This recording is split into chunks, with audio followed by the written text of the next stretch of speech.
जहां भगवान शिव का लिंग गिरा और शुरू हुई शिवलिंग की पूजा। मित्रों, हिंदू धर्म में लिंग से जुड़ी कई मान्यताएं प्रचलित हैं जो हमें आज भी हैरान कर देती हैं। उन्हीं में से एक पौराणिक कथा में यह बताया गया है कि भगवान शिव का लिंग कटकर पृथ्वी पर गिरा था। तब से ही हिंदू धर्म में लिंग और योनि की पूजा शुरू हुई थी, और भगवान शिव को लिंग के रूप में पूजने पर ही वह सभी भक्तों की मनोकामना को पूर्ण करते हैं। आइए इस विषय में विस्तार से जानते हैं इस वीडियो में। मित्रों, शिव पुराण एवं लिंग पुराण में भगवान शिव के लिंग रूप की पूजा के विषय में कई उल्लेख मिलते हैं। इन पुराणों में यह भी बताया गया है कि एक श्राप के कारण भगवान शिव का लिंग कटकर धरती पर गिर गया था। तब से भगवान शिव को लिंग के रूप में पूजा जाने लगा। शिव का लिंग जहां पर कटकर गिरा था वह स्थान जागेश्वर धाम कहलाता है। पौराणिक कथाओं में कहा गया है कि भगवान शिव जागेश्वर के निकट दंडेश्वर में तपस्या कर रहे थे। इस बीच सप्त ऋषियों की पत्नियां वहां पहुंची और शिव के दिगंबर रूप पर मोहित हो गईं। सप्त ऋषि अपनी पत्नियों की खोज में वहां पहुंचे। उन्होंने पहचाने बिना नाराज होकर शिव को लिंग पतन का श्राप दे दिया। इससे ब्रह्मांड में उथल पुथल मच गई। बाद में देवताओं ने किसी तरह शिव को मनाया और जागेश्वर में उनके लिंग की स्थापना की गई। मान्यता है कि तभी से शिवलिंग की पूजा शुरू हुई। इस पौराणिक कथा का विस्तार इस प्रकार भी बताया गया है।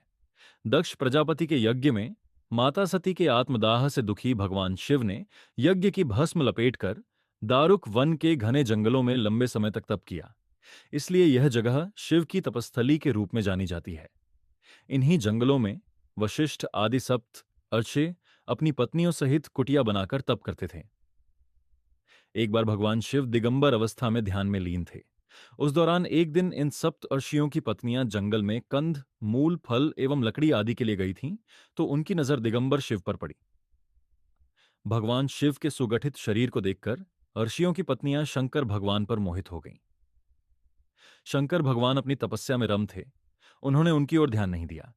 फिर राशियों की पत्नियां काम स्वरूप में अंधी होकर वहीं मूर्छित होकर गिर गईं। जब वे सब पूरी रात कुटियों में वापस नहीं आई, तो सुबह आयशगण उन्हें ढूंढने निकले। तब सप्त ऋषियों ने देखा कि शिव समाधि में लीन हैं और उनकी पत्नियां मूर्छित पड़ी हैं। तो उन्हें लगा कि भगवान शिव ने उनकी पत्नियों के साथ व्यभिचार किया है, और इस आशंका में वे भगवान शंकर को शाप दे बैठे और बोले कि तुमने हमारी पत्नियों के साथ व्यभिचार किया है, अतः तुम्हारा लिंग तुरंत तुम्हारे शरीर से अलग होकर गिर जाए। भगवान शिव नेत्र खोलते हुए बोले कि आप लोगों ने मुझे संदेहजनक परिस्थितियों में देखकर अज्ञानता के कारण ऐसा किया है, इसलिए मैं इस शाप का विरोध नहीं करूंगा। मेरा लिंग स्वतः गिरकर इस स्थान पर स्थापित हो जाएगा। तुम सभी सप्त आयशी भी आकाश में तारों के साथ अनंत काल तक लटके रहोगे। लिंग के शिव से अलग होते ही पूरे संसार में कोहराम मचने लगा। ब्रह्मदेव ने संसार को इसके प्रकोप से बचाने के लिए अर्षियों को मां पार्वती की उपासना करने के लिए कहा। ब्रह्मदेव जानते थे कि शिव के इस तेज को पार्वती ही धारण कर सकती हैं। अर्षियों ने मां पार्वती की उपासना की। पार्वती ने योनि रूप में प्रकट होकर शिव के लिंग को धारण किया। इस प्रकार यह शिवलिंग की स्थापना हो गई।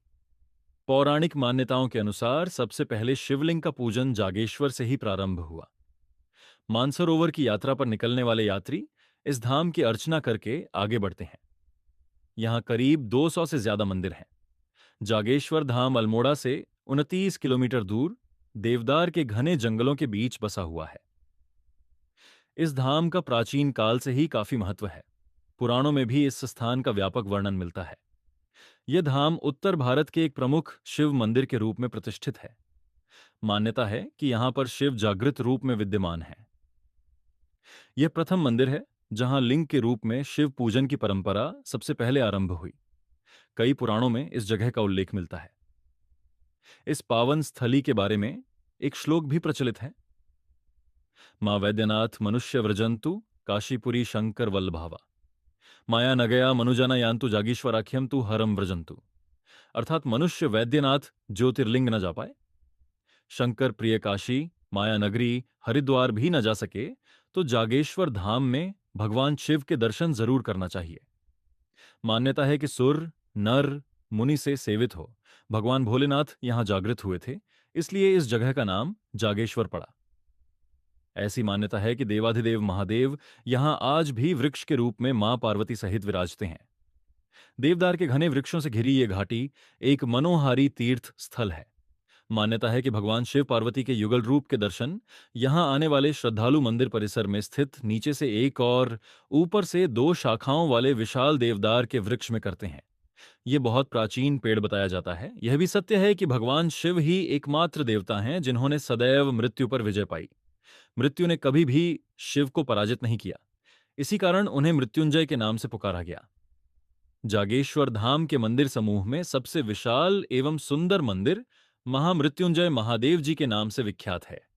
जागेश्वर में लगभग 250 छोटे बड़े मंदिर हैं। जागेश्वर धाम के इस मंदिर में 124 मंदिरों का एक समूह है जो अति प्राचीन है। इसके 4-5 मंदिरों में रोज पूजा अर्चना होती है। सबसे विशाल तथा प्राचीनतम महामृत्युंजय